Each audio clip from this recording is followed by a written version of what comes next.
Sudah terkasih,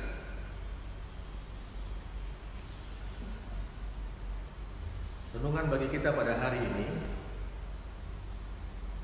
terambil dari kitab Keluaran pasal yang ke-12. Tuhan mau bekerja sama dengan kita. Tidak gampang merubah mindset ini, bahwa ada orang-orang yang mau terima kasih. Kita bersyukur pemerintah kita sekarang membangun infrastruktur. Salah satu program prioritasnya adalah tol Trans Sumatera. Pusat sudah bekerja keras, tapi tidak sedikit daerah yang mau terima kasih. Daerah mengharapkan pusat yang terus membebaskan tanah. Daerah yang urus listrik di dalam tol yang sudah selesai. Kenapa? Karena daerah mau terima kasih. Tidak sedikit orang tua yang menyerahkan sepenuhnya anak-anaknya kepada guru dan pihak sekolah. Mau terima kasih, serahkan semua dan urus semua. Tidak sedikit anak Tuhan yang mau terima kasih. Tuhan yang urus semua. Tapi itu bukan pola kita. Tuhan mau bekerja sama dengan kita dalam proses keselamatan. Tuhan mau kita juga mengambil bagian. Orang yang mau bekerja dan berdoa. Benar, saudara terkasih. Tuhan mau kita bekerja sama dalam proses keselamatan, termasuk apa yang sedang terjadi pada hari-hari ini. Kalau kita melihat dalam kitab Keluaran pasal yang ke-12, saya akan membaca ayat 1. Berfirmanlah Tuhan kepada Musa dan Harun di tanah Mesir, bulan inilah akan menjadi perbulan segala bulan bagimu. Itu akan menjadi bulan pertama bagimu tiap-tiap tahun. Katakanlah kepada segenap jemaat Israel, pada tanggal 10 bulan ini diambillah oleh masing-masing seekor anak domba menurut kaum keluarga, seekor anak domba untuk tiap-tiap rumah tangga. Tetapi jika rumah tangga jumlahnya untuk mengambil seekor anak domba, maka ia bersama-sama dengan tetangganya yang terdekat ke rumahnya haruslah mengambil seekor menurut jumlah jiwa tentang anak domba itu. Kamu buatlah perkiraan menurut keperluan tiap-tiap orang. Tuhan mau kita bekerja sama. Dan di dalam bekerja sama itu kita melihat 3 hal, khususnya dalam pasal ini. 3 hal tentang pentingnya kita bekerja sama dengan Tuhan. Waktu peristiwa orang Israel keluar dari Mesir, mereka keluar tepat setelah 430 tahun mereka diperbudak di tanah Mesir.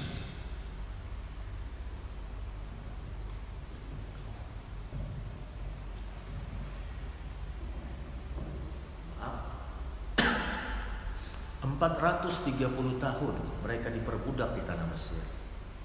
Kalau satu generasi katakanlah 25 tahun, maka berarti mereka sudah menjalani sekitar 17 generasi. Mertua saya, dia generasi kedua yang datang ke Indonesia. Istriku generasi ketiga dari klannya mereka, dari keluarga mereka. Mertua saya yang generasi kedua saja sudah kehilangan banyak ketionghoaan. Dia nggak bisa berbahasa Chinese lagi, apalagi istri. Dia baru generasi ketiga. Dia sudah kehilangan sebagian ketionghoaan. Orang Israel kurang lebih 17 generasi mereka diperbudak di tanah Mesir. Mereka sudah kehilangan banyak hal. Mungkin mereka masih memakai marga Ruben, Simeon, Lewi, Isakar, Zebulun, Naftali dan seterusnya. Tapi banyak hal yang hilang dalam diri mereka, termasuk kebiasaan-kebiasaan agamanya, tradisi-tradisinya, ada banyak yang hilang karena mereka hampir-hampir tidak punya kesempatan untuk itu lagi sebab mereka diperbudak di tanah Mesir. Alkitab mencatat tepat di tahun ke-430 Tuhan membawa mereka keluar dari tanah Mesir.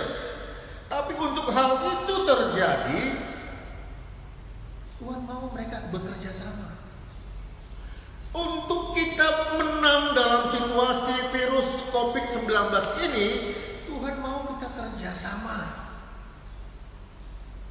Tuhan mau pemimpin-pemimpin rohani bekerja sama. Tuhan mau kepala daerah bekerja sama. Tuhan mau pribadi-pribadi bekerja sama. Sebab Tuhan kita mau kita bekerja sama.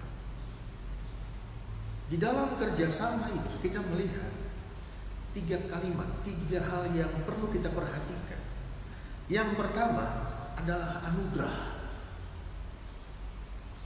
Ayat 1, berfirmanlah Tuhan kepada Musa dan Harun di tanah Mesir, bulan ini akan menjadi permulaan segala bulan bagimu. Itu akan menjadi bulan pertama bagimu tiap-tiap tahun. Katakanlah kepada segenap jemaah Israel. Di pasal yang ke-11 Tuhan berfirman, suruh sampaikan kepada Fir'aun. Isinya apa? Tentang pasal yang ke-13, tentang Tuhan akan membuat kematian bagi anak-anak sulung Mesir, tapi di Israel itu tidak akan terjadi. Firman itu disampaikan kepada Musa untuk disampaikan kepada Fir'aun. Tapi di pasal yang ke-12 Tuhan berfirman, katakanlah kepada segenap jemaah Israel. Ada saatnya Tuhan itu mengasihi seluruh dunia ini. Yohanes 3:16. Karena begitu besar kasih Allah akan seluruh dunia ini, sehingga dikaruniakan anaknya yang tunggal, supaya setiap orang yang percaya, mulai ada perbedaan. Kalau tadi Allah mengasihi dunia dengan segala isinya, tetapi kemudian ada perbedaan. Setiap orang yang percaya kepadanya tidak binasa, melainkan memperoleh hidup yang kekal. Tuhan memberikan hujan kepada seluruh umat manusia. Tuhan memberikan matahari kepada seluruh makhluk di dunia ini. Tuhan mati untuk seluruh umat manusia di dunia ini. Tapi siapa yang selamat? Yang percaya kepadanya. Ada saatnya firman disampaikan Tuhan untuk Fir'aun, tapi kali ini disampaikan kepada jemaah Israel. Tidak banyak waktu. Tuhan katakan bulan inilah akan menjadi permulaan segala bulan bagimu. Berarti kurang lebih cuma sekitar 10 hari untuk Musa menyampaikan kepada seluruh bangsa Israel tentang tulah ke-10, tentang Paskah. Cuma 10 hari, kira-kira 10 hari. Bulan inilah akan menjadi permulaan segala bulan bagimu. Itu akan menjadi bulan pertama bagimu tiap-tiap tahun. Cuma kurang lebih 10 hari. Nanti hari yang ke-10, ambillah masing-masing seekor anak domba. Menurut kaum keluarga, seekor anak domba untuk tiap-tiap rumah tangga. Tapi jika rumah tangga terlalu kecil jumlahnya untuk mengambil seekor anak domba, maka ia bersama-sama dengan tetangganya terdekat harus mengambil seekor dan seterusnya. Kurang lebih cuma 10 hari. Bayangin untuk acara-acara seperti ini, saudara, disampaikan dengan canggihnya, dengan grup WA, dengan SMS, dengan telepon, hanya untuk beberapa ratus jemaat gereja tebing tinggi kita ini. Ada yang terlewatkan. Apalagi zaman itu belum ada handphone, belum ada televisi, belum ada koran, belum ada majalah, belum ada Instagram, belum ada Facebook. Mau disampaikan satu berita kepada kurang lebih 3 juta manusia. Bagaimana supaya berita itu sampai kepada semua orang Israel yang sedang ada di Goshen saat itu? Kita melihat ini anugerah Tuhan. Ada hak istimewa, saudara terkasih. Ada kesempatan diberikan kepada mereka 10 hari supaya berita ini sampai kepada semua orang Israel. Kita melihat sepanjang tulah ini, Tuhan membuat perbedaan-perbedaan. Kita harus percaya, sekalipun seluruh dunia dilanda oleh virus COVID-19, hampir semua profesi kena.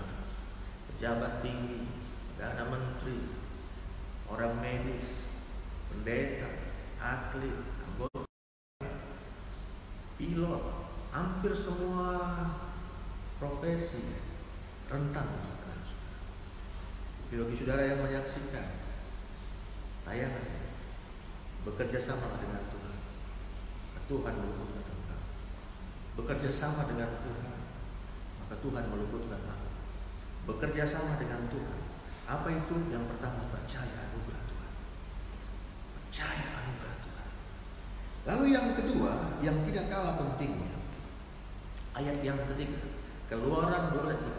Katakanlah kepada segenap jemaat Israel, pada tanggal 10 bulan ini diambillah oleh masing-masing seekor anak domba menurut kaum keluarga, seekor anak domba untuk tiap-tiap rumah tangga. Tapi jika rumah tangga itu terlalu kecil jumlahnya untuk mengambil seekor anak domba, maka ia bersama-sama dengan tetangganya yang terdekat ke rumahnya haruslah mengambil seekor menurut jumlah jiwa. Tentang anak domba itu, kamu buatlah perkiraan menurut keperluan tiap-tiap orang.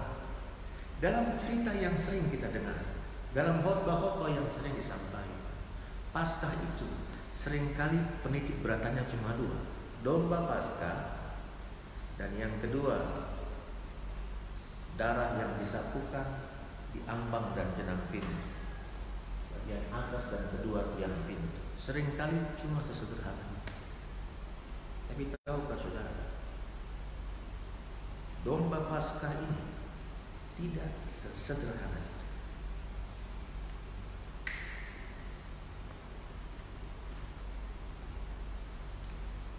Domba Paskah ini tidak sesederhana itu. Ada banyak kata harus. Pada tanggal 10 bulan ini diambillah oleh masing-masing seekor anak domba menurut kaum keluarga. Seekor anak domba untuk tiap-tiap rumah tangga. Tapi jika rumah tangga itu terlalu kecil, bisa ajak tetangga terdekat. Domba itu harus jantan, tidak bercela, umurnya setahun. Boleh domba atau kambing. Kurung mulai hari ke-10. Hari ke-14 disembelih waktu senja. Kemudian darahnya harus diambil sedikit, dibubuhkan pada kedua tiang dan juga pada ambang atas. Dagingnya harus dimakan malam itu juga, dipanggang. Mereka harus makan dengan roti yang tidak berani, bisa sayur pahit. Harus dipanggang, jangan dimakan mentah, jangan direbus dalam air, hanya dipanggang di api, lengkap dengan kepala, betis dan isi perut. Jangan kamu tinggalkan apa-apa dan dari itu sampai pagi. Apa yang tinggal sampai pagi kamu bakar habis dengan api. Dan begini kamu makannya. Waktu memakannya pun harus berikat pinggang, harus pakai kasut, tongkat di tangan, buru-buru makannya. Itulah Paskah bagi Tuhan. Ada begitu banyak detailnya. Ada begitu banyak isi perintah itu.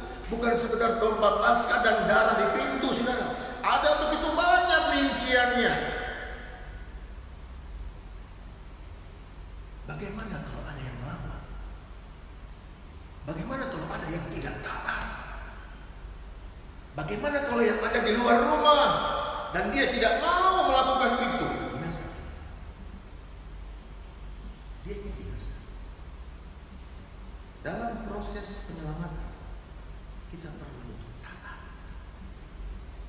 Kita jangan cuma melihat anugerah bagian Tuhan. Bagian saya dan saudara yang tidak perlu taat.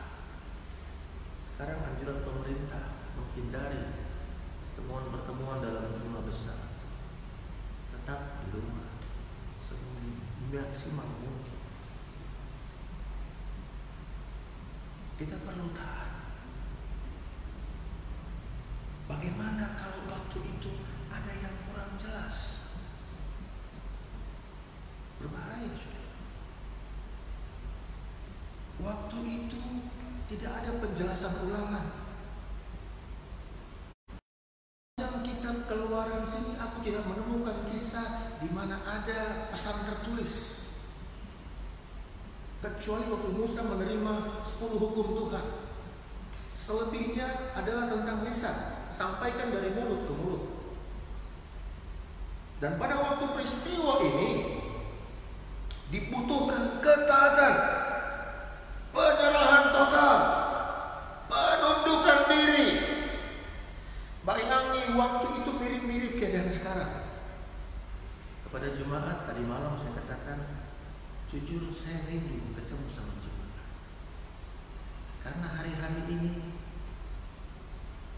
dalam banyak hal seperti status quo, seperti nggak ada pemimpin. Siapa sekarang pemimpin gereja yang langsung ketemu saudara? Hampir nggak ada. Perusahaan-perusahaan banyak merumahkan anggotanya. Status quo, seperti tidak ada kepemimpinan.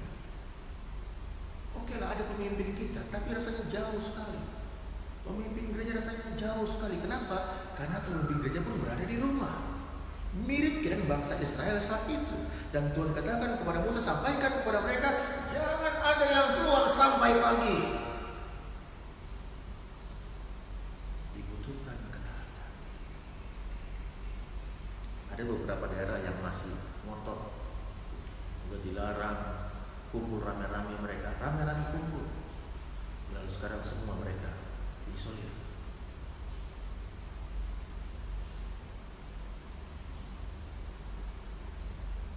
Taat, obey, menundukkan diri.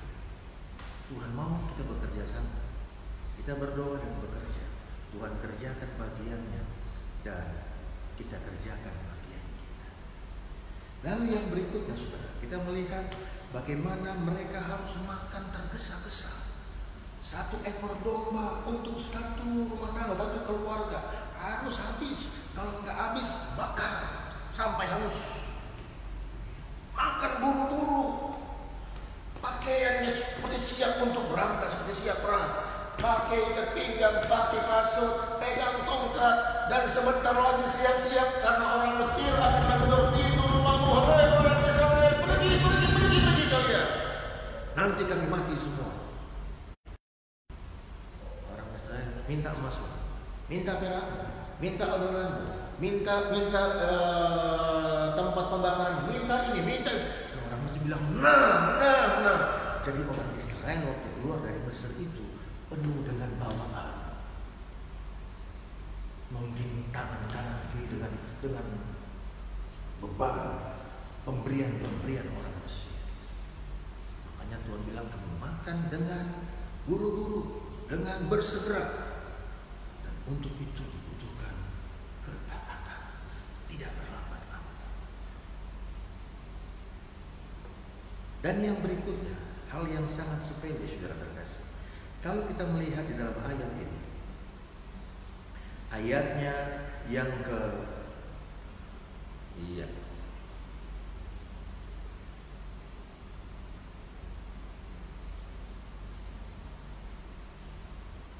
kita melihat di dalam ayatnya yang kelima mulai, anak dombamu itu harus jantan, tidak bercela, berumur 1 tahun. Kamu boleh ambil domba atau kambing. Ayatnya yang ketiga, 3. Katakanlah kepada segenap jemaat Israel, pada tanggal 10 bulan itu diambillah oleh masing-masing seekor anak domba menurut kaum keluarga. Kira-kira orang Israel itu ada nggak yang selisih abang dengan adik? Ada nggak orang Israel yang selisih ipar sama ipar? Ada nggak orang Israel yang selisih mertua dengan menantu? Ada nggak orang Israel yang nggak cocok kakak dengan adik? Sama seperti kita. Mereka juga manusia sama seperti kita. Pasti ada ketidakcocokan. Pasti ada selisih sana sini. Pasti ada kecemburuan sana sini. Tapi di Paskah itu semua disisihkan. Paskah waktunya keluarga kumpul. Paskah waktunya keluarga bersatu. Mirip seperti hari ini.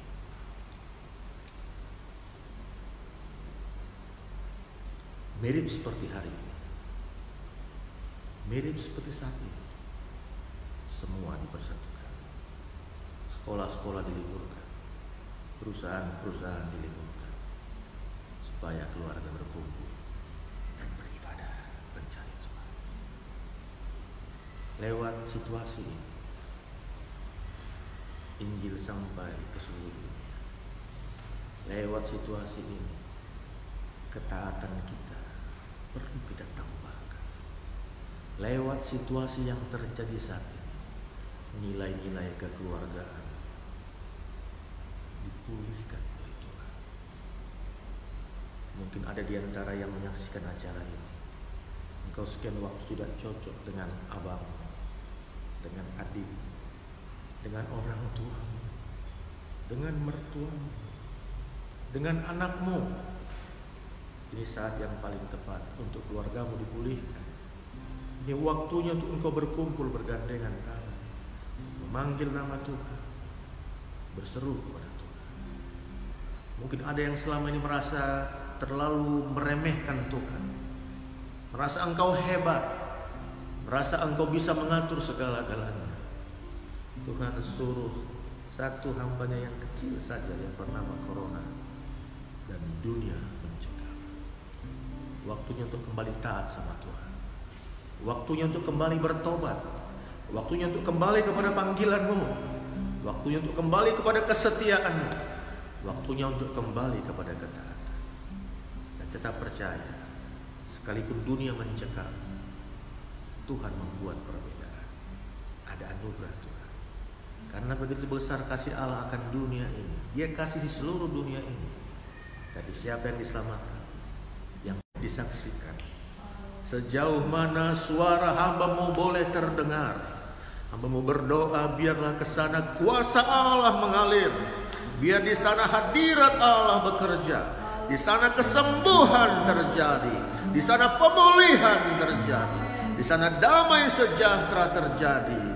Hati yang selama ini memberontak, membatu kepada Tuhan, dia kembali dipulihkan, dia taat kembali kepada Tuhan. Kalau ada yang selama ini tidak percaya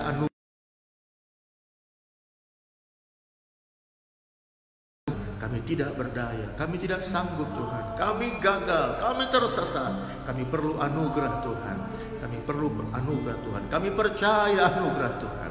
Dan hamba berdoa untuk hubungan yang selama ini rusak, hubungan orang tua dengan anak, hubungan suami dengan istri, hubungan kakak dengan adik, hubungan ipar dengan mertua, dengan besan Tuhan. Kami berdoa dalam nama Tuhan Yesus Kristus. Ini waktunya keluarga-keluarga berkumpul, keluarga-keluarga dipulihkan, nilai-nilai kekeluargaan kembali dipulihkan.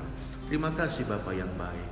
Ku berdoa buat jiwa-jiwa yang sedang sakit, yang mungkin menjadi korban dari virus corona Tuhan, pasien dalam perawatan, baik orang dalam pengawasan Tuhan. Kami berdoa dalam nama Tuhan Yesus Kristus. Tuhan, di tempat mereka berbaring saat ini, kuasa Allah, anugerah Allah jamah mereka Tuhan. Aku juga berdoa buat orang-orang di barisan terdepan, para petugas medis Tuhan, dokter, perawat, sopir ambulans Tuhan, bahkan gugus tugas corona. Kami berdoa dalam nama Yesus di seluruh dunia ini Tuhan, pagari lindungi mereka Tuhan, pagari lindungi mereka, berkati mereka dengan stamina yang terbaik, berkati para donatur yang menyumbangkan alat-alat yang harus mereka pakai Tuhan, berkati para peneliti di laboratorium untuk menemukan vaksin Tuhan, mencegah penyebaran virus ini. Dan kami berdoa dalam nama Yesus Kristus buat para pemimpin bangsa kami, pemimpin kota kami Tuhan, bahkan seluruh warga kami Tuhan, bangsa kami Indonesia, umat-Mu di seluruh dunia ini Tuhan. Biarlah mereka boleh merasakan lawatan dan anugerah Tuhan, penyertaan Tuhan. Biar kami bekerja sama dengan Tuhan. Kami tidak menyerahkan semua, hanya Tuhan yang bekerja. Kami mengerjakan bagian kami. Kami mau taat Tuhan. Kami mau dengar-dengaran kepada firman Tuhan. Kami dengar-dengaran kepada pemerintah kami, kepada pemimpin kami Tuhan. Dan sekalipun dalam banyak hal sekarang sepertinya status quo, tidak ada yang memimpin kami. Kami sendiri di rumah masing-masing. Tapi biarlah kami tetap percaya bahwa Tuhan hadir di rumah kami semua. Terima kasih Bapa yang baik. Berkati seluruh sidang jemaat-Mu, berkati seluruh saudara-saudaraku seiman, berkati kami semua. Dalam nama Yesus kami bersyukur dan berdoa.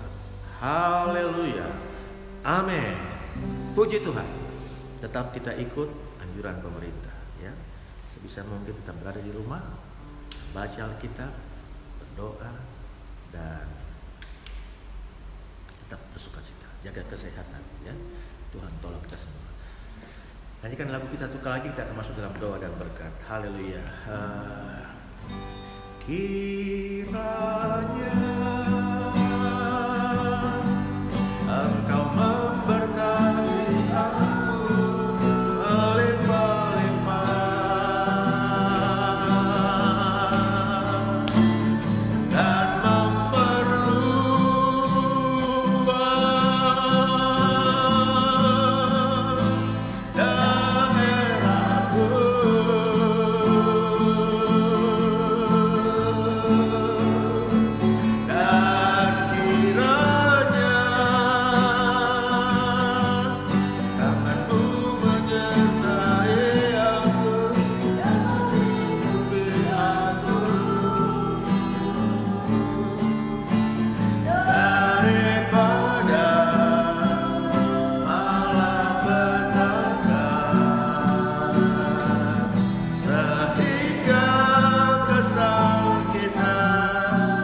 Diberkatilah kita semua dengan berkat anugerah damai sejahtera dari Bapa di sorga.